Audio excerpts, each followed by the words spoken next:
Hello everyone, Logan from Curated Avalon, and today is part 2 of the fountain pen horror story.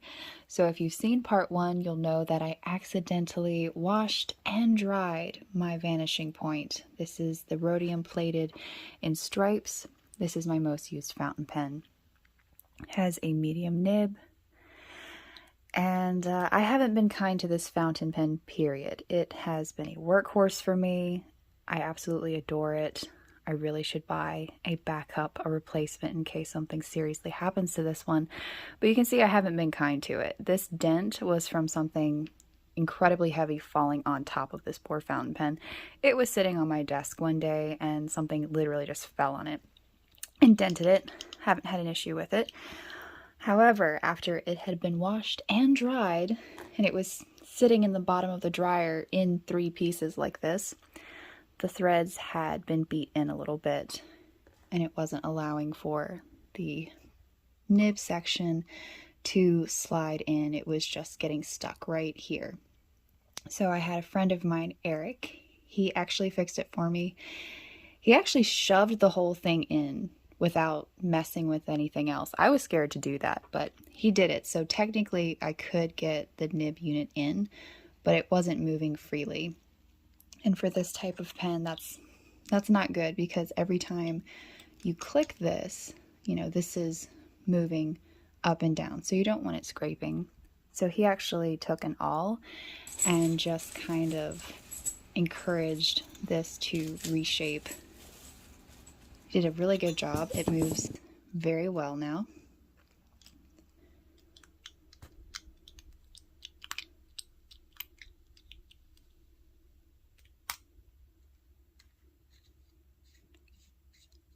And the threads tighten up just fine. The only thing is I still need to contact Pilot or something to get that gasket replacement. I don't know if anyone knows an easy way to get a replacement gasket to go right in here. It still works without it, but it's definitely a better fit with that gasket. So the nib itself, the pen still works. So that mechanism in the front was not altered. It feels the same. The nib, it seems to be working just fine. I can't really tell much of a difference. I would say if anything, it's tightened up a little bit rather than splayed out.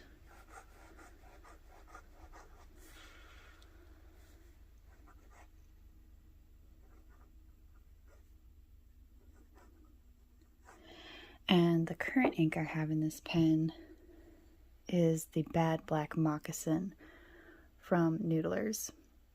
This is the Warden's ink. I believe this is their laser-proof line. There we go. Bulletproof, pH neutral. This is a great archival ink. I really like this one. This is the one that rivals Dark Matter for me.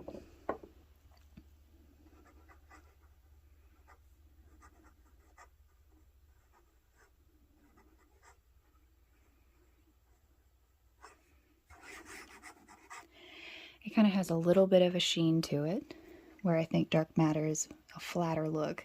This reminds me more of a gel ink. This is Nebula note paper, so it's going to be tome away. But yeah, it seems to be writing just fine.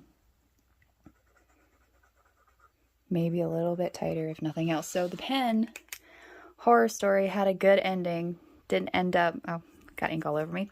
Didn't end up in a shed full of chainsaws. The horror story actually had a happy ending. So the pen is completely usable. And I'm kind of shocked. I mean, you would think the Vanishing point would be slightly more delicate fountain pen overall because of that internal mechanism. So I just knew that this was just going to be completely and utterly destroyed when I saw it sitting in the bottom of that dryer. I mean, yeah, I thought it was done for.